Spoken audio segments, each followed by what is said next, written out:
Good day, everyone. Welcome back to my channel, OBS Metal Dash. And we are on part 3 of our 67-68 Camaro tilt steering column build out of all GM parts. We got the column all taken apart, both columns are taken apart, and we got here the parts we're going to use. So what we're going to do this time is we're going to start prepping all these parts to use to put together a box for our column to start. We got our shift bolt. We're going to grind this off. We're going to grind this off flat right here. We're going to fill both of them. And we're going to bead blast this little baby here, and we're going to weld a piece of metal in here. We're going to weld this hole up, and we're going to weld that hole up. We're going to cut off, I believe it was 4 1/4 inches off the top of here. 4 1/4, 4 1/2, it's not going to matter. And we're going to cut this one to 20, I believe the measurement was 23 or 25 3/8. Gets cut off up here. This is the non-tilt. So what we're going to do essentially is make the top tilt part on here. And when you see how it works, when you see how this works, y'all are going to be like, no!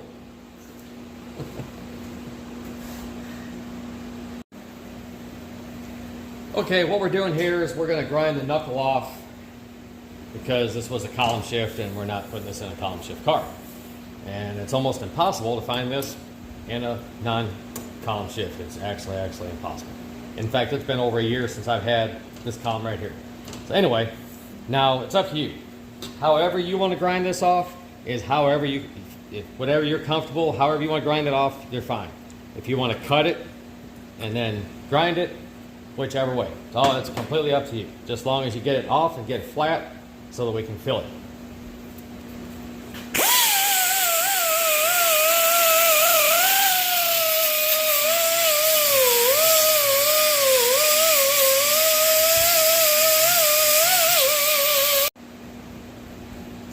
Okay, as you can see, I got it sandblasted in my blast cabinet, and I put some tape on the inside. And this is what we're gonna fill with epoxy. So you want to tape it on the inside like that. And then I got my fancy little jig I built years ago that holds this. Okay, so you cannot fill this with Bondo body filler. It won't stick. You cannot fill this with fiberglass because it will not stick. It will for about a month or so, then it'll fall out. You have to use some type of a strong epoxy that's made for metal, like 3M panel bonding adhesive. This stuff is good. Nobody's paying me, but man, I'm telling you what, if I could buy stock in this particular product right here, I would. So to fill these, you only need one pump, okay? And number one rule, a lot of you body guys that are watching this, you know, but for you people that don't know, when you use something like this, body fillers, anything that has a hardener or something like that, you can't use cardboard. You have to use some type of a metal product that's not porous, because the hardener will soak into that and give you less hardener and make your whole thing messed up. One pump is all you need.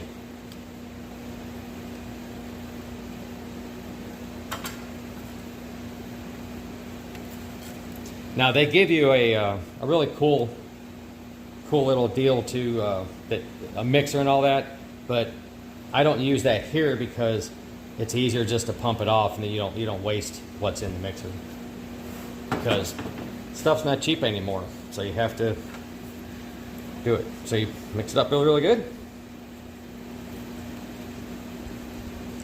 Make sure you don't see any different colors, nothing like that. Make sure it's all uniform, nice color.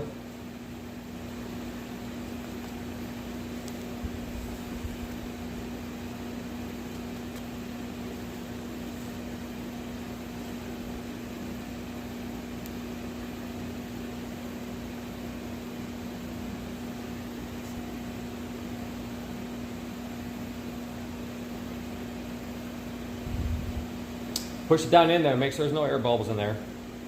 push all the air bubbles out. You gotta make sure that there's none of that grease left in there from where the shifter arm was there.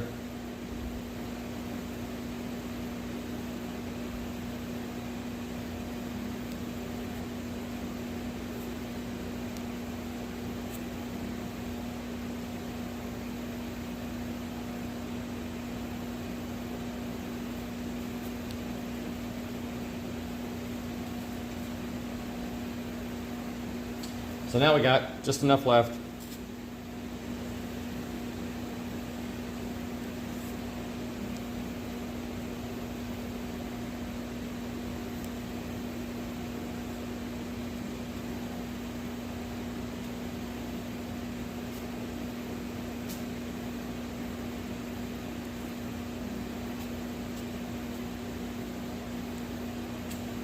Okay, so you gotta make sure it's all, this stuff sits level for a couple hours because you'll see how it run out already.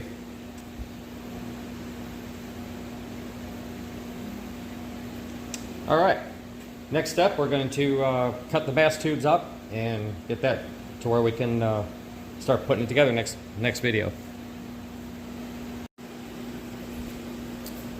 Okay, so we're back with the mast tube and the shift tubes. We're going to combine these here and make the parts that we need.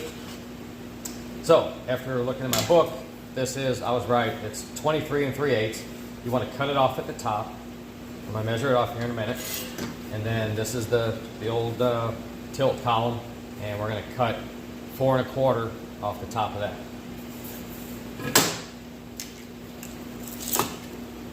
Now you don't have to be exact on your 4 1/4 here. If it's 4 5/16 or something, it's not going to matter because you will see. It'll be all right. So 23 3/8 here.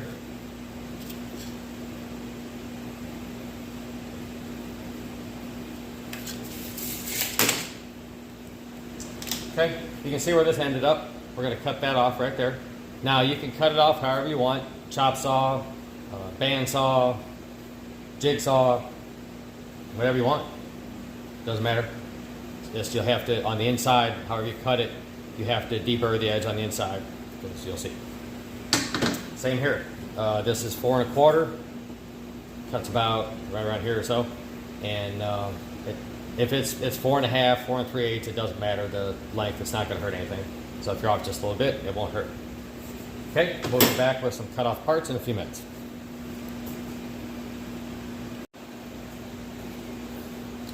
Okay, we're back. I have my part right here, blasted, nice and cleaned up for welding. And the same with this right here. So the total length of the mast tube has to be 25 7/16. That's the mast tube right there, that's what it's called. I always write the size of the part it has to be. I always write that on there that way because I don't forget, because I'm old and I'll forget. And so now you're probably thinking, how do we get this in here?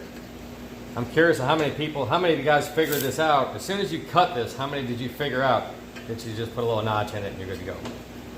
So, I'm going to measure how long it's supposed to be. Put this right here next to it and measure 25 7/16.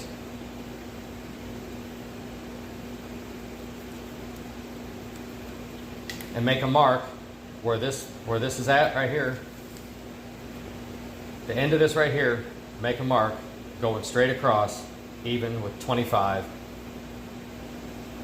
with the end of this being at 25 7/16. So you want your total length 25 7/16, and then make a mark right across here at the top.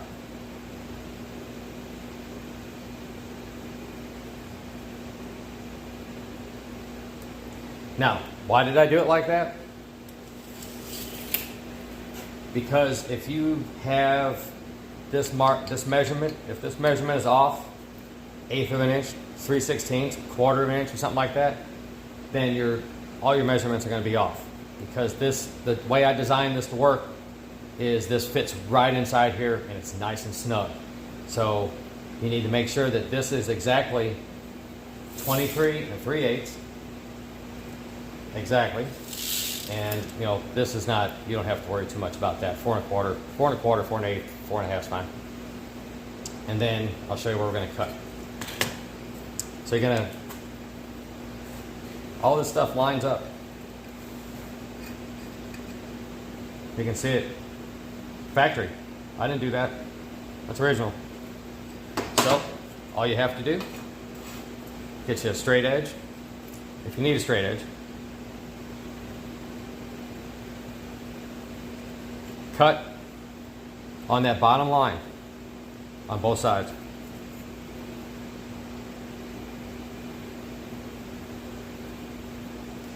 Cut right on that bottom line on both sides.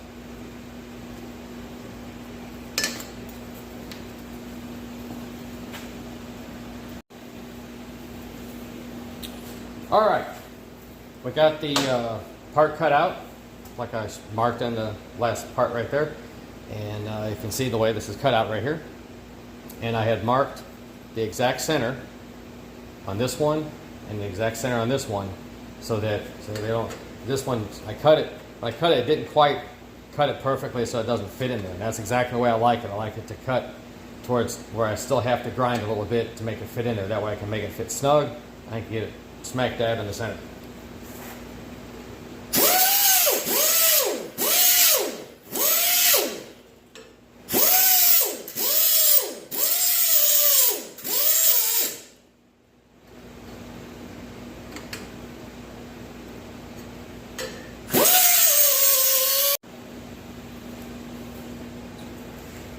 Okay, so we got this all notched out, cleaned up, and it fits right in here. As you can see, it fits in there nice and slips right in. The center line and the center line should match up to be perfectly in center. And you can see it centers itself. It's not loose in there whatsoever. It's nice and tight. It's perfectly centered. When you push it all the way down, it's gonna, and everything's gonna line up because the shift bowl and everything forward rides on this portion right here. It has nothing to do with this right here. So when you put this in, even if you had it crooked like that, it would still line up perfectly up here and would just be messed up down here. But just as long as you get it good and straight, I'm gonna tack this in.